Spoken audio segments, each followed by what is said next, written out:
Pessoal, bom dia, boa tarde, boa noite. Vamos continuar aqui com a nossa aula de Química. A gente vai falar hoje sobre os compostos inorgânicos. Nessa classe de substâncias, que nós chamamos de compostos inorgânicos, estão incluídos compostos como os ácidos, bases, sais e óxidos. Todo mundo já ouviu falar de um ácido na vida, né? O ácido clorídrico, ácido sulfúrico, base. Provavelmente você já ouviu falar da soda cáustica, que é o hidróxido de sódio. Você já ouviu falar do cloreto de sódio, que é o sal de cozinha. Você já deve ter ouvido falar do dióxido de carbono, que é o CO2, um óxido. Então, dentro dos compostos inorgânicos, a gente tem uma grande quantidade de substâncias que estão presentes no nosso dia a dia. Então, vamos aprender um pouquinho mais. Vamos começar a falar hoje sobre ácidos e bases. Então, a primeira definição que nós vamos aprender é a definição de Arrhenius. Segundo Arrhenius, ácido é toda espécie que, ao se dissolver em água, produz exclusivamente como cátion o íon H+. E base é toda espécie que, ao se dissolver em água, produz exclusivamente como ânion o íon OH-. Veja que, pela definição de Arrhenius, é necessário que a substância ela se dissolva em água para que ela possa produzir esses íons, seja o H+, ou seja o H-, né? Seja o nosso ácido ou base. Então, por exemplo, tem aqui o ácido clorídrico, HCl. Essa substância, ao se dissolver em água, vai liberar H+ e Cl-. Então, pela definição de Arrhenius, se ao se dissolver em água produzir o H+, essa substância para mim é um ácido. Muito bem. Se você observar agora a substância que nós temos aqui, hidróxido de sódio, o hidróxido de sódio, ao se dissolver em água, esse sólido, ao se dissolver em água, nós teremos aqui a liberação de Na+ e OH-. Então, uma substância que, ao se dissolver em água, produziu o ânion OH-, produziu para mim aqui a hidroxila. Então, pela definição de Arrhenius, o hidróxido de sódio é uma base. Existem outras definições, por exemplo, a definição de Bronsted-Lowry. Segundo eles, ácido seria toda espécie que é capaz de liberar, transferir um próton, ou seja, um H+. E a base seria toda espécie capaz de receber um próton.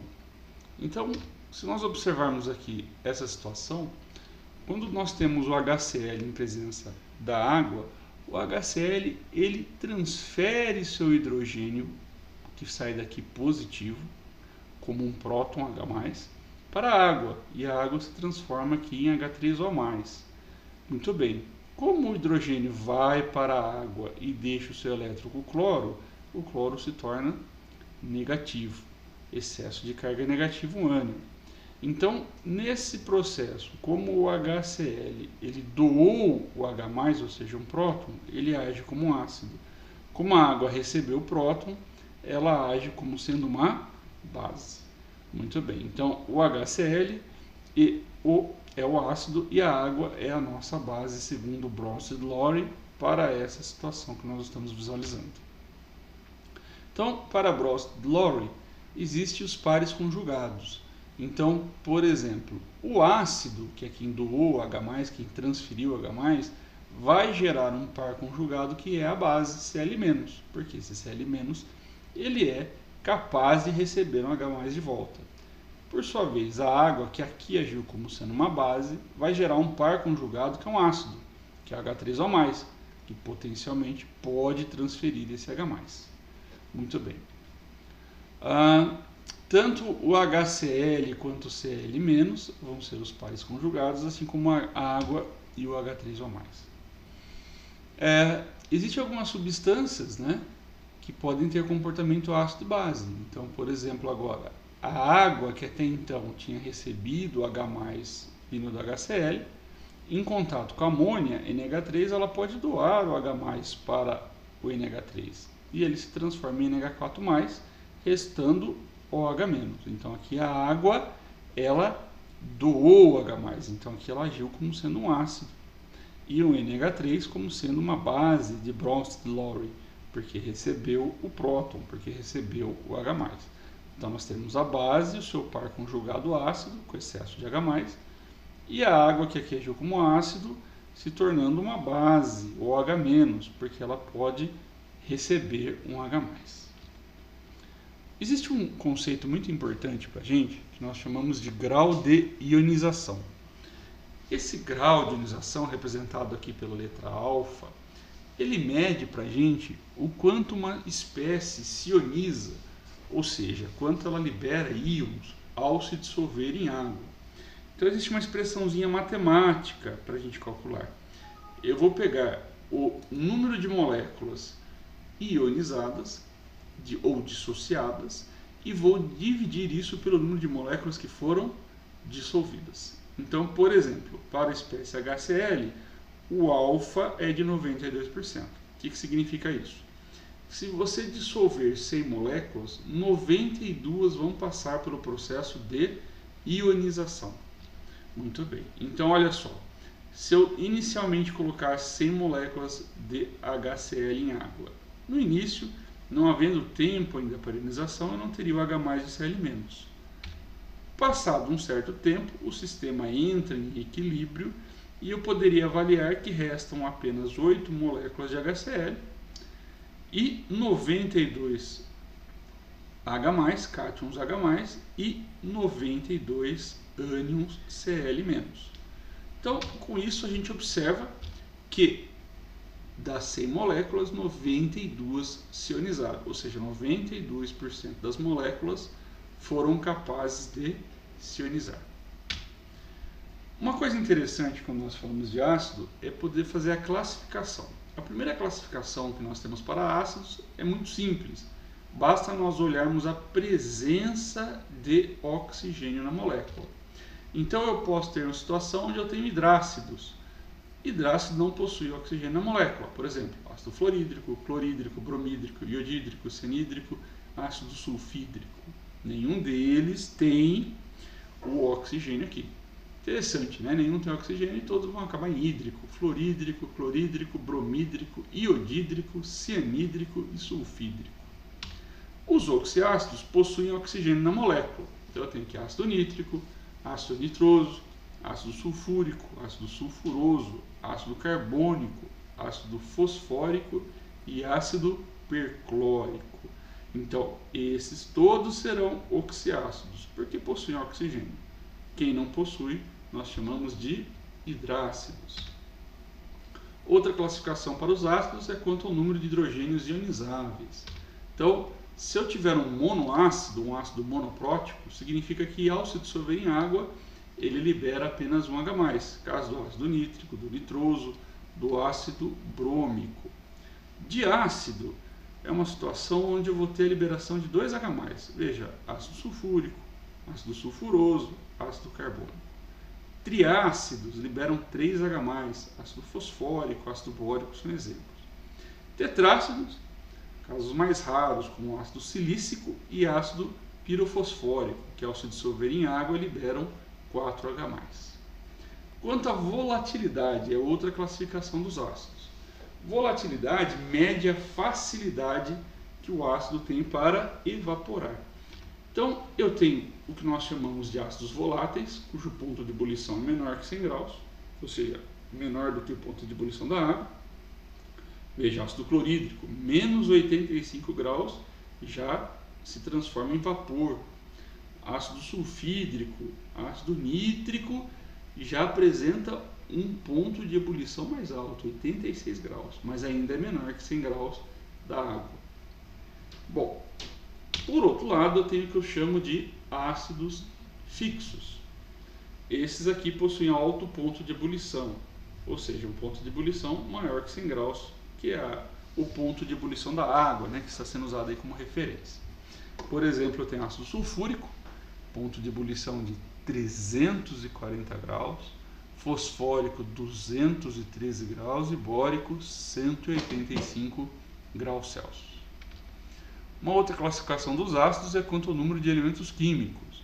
Então veja, ele pode ser binário, quando ele possui 2 elementos químicos, ou seja, 2 tipos de átomos. Então aqui eu tenho hidrogênio e flúor, hidrogênio e bromo, hidrogênio e cloro. Aqui eu tenho 3 átomos, mas apenas 2 elementos químicos, o elemento hidrogênio e o elemento enxofre, né?